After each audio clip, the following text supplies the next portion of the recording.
I'm planning to ride out to the Anza-Borrego Desert this weekend to check out the wildflowers.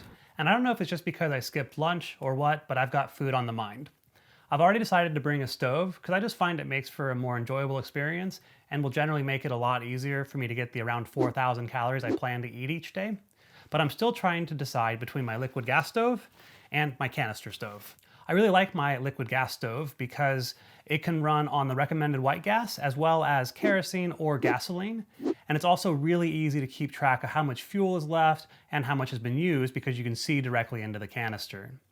The main drawback to me is that it's very bulky and it has a lot of sharp edges to protect your gear against. To use it, just switch out the cap for the one that has the pump on it, attach the stove to the bottle, then pump it up a bit to pressurize the canister, set up the stove on the ground shield, then prime the stove by letting some fuel into the little cup. Prepare the heat shield. Light it and wait for it to burn almost out. And once it's burned almost out, you let a little bit more fuel out and you should get a low blue flame. And then cook.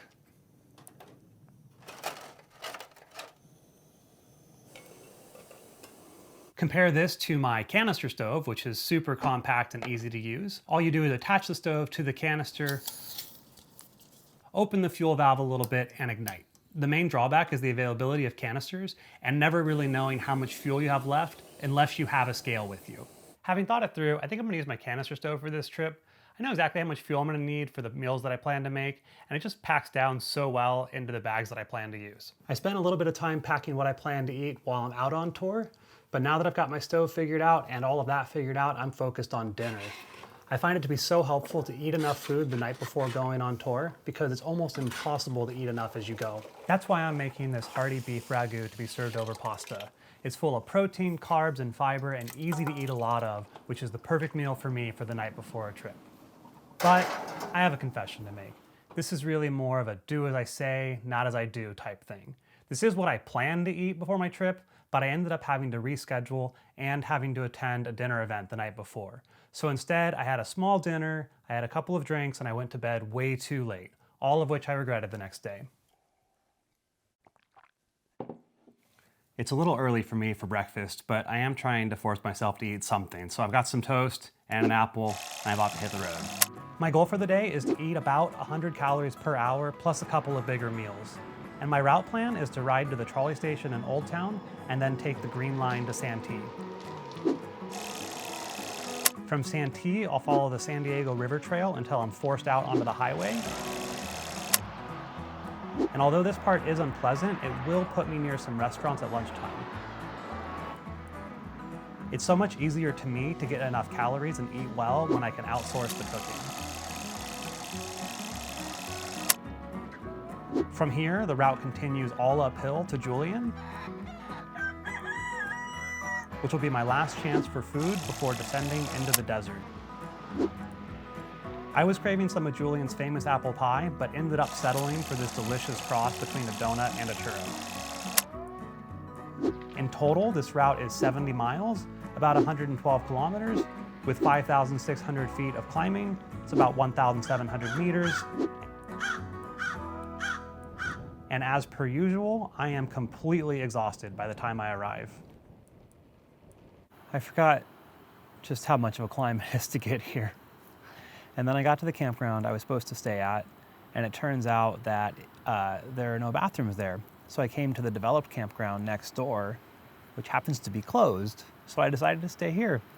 And so as you can see, I'm on the patio of a cabin. Unfortunately, it is locked, so I'm still in my tent, but I'm prepping my pasta dinner and am very, very excited to finally eat and go to bed. The only other exciting thing is that it is windy. We're talking 18 to 20 miles per hour.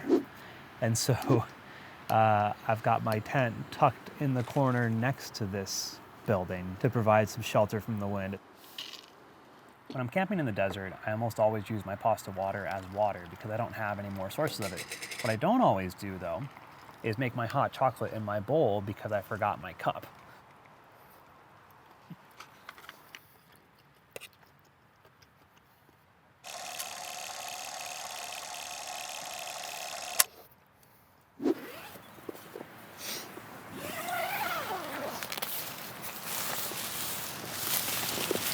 Good morning. It was windy last night. Oh my gosh. I don't think they closed the campground because of the hot weather. I think they closed it because of the wind. Oh. And it's going to be a headwind all the way out of here. I think this is about the time that I realized that I really overcommitted on miles and elevation. And so even though I was only in about a 2,000 calorie deficit by morning, I was already focused on how long the day was going to be. So after eating breakfast, I turned my focus entirely to trying to take pictures of the wildflowers, which was one of my main goals for going out to the desert in the first place. Unfortunately, I was a little late in the season, so there weren't as many flowers as I might have hoped, and I didn't feel like I had the time to really explore down into the open natural areas, and so I really only took photos from the roadside, and maybe not with the right lens. Most of the way out of the desert and back over the mountains, I was ironically reminded of the importance of staying on top of calorie intake and making good decisions the night before starting a tour. I had found myself getting pretty grumpy and just generally down on this trip, and all I could do was focus on getting to the place where I planned to eat lunch.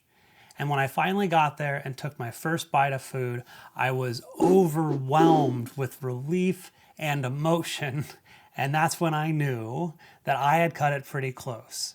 I couldn't help but laugh at myself and be thankful that I had planned well enough to have at least avoided some of the things that happen after grumpiness when too hungry on tour, which can include lightheadedness, dizziness, weakness, poor decision making, none of which you want to have happen while you're cycling on the shoulder of a really busy highway.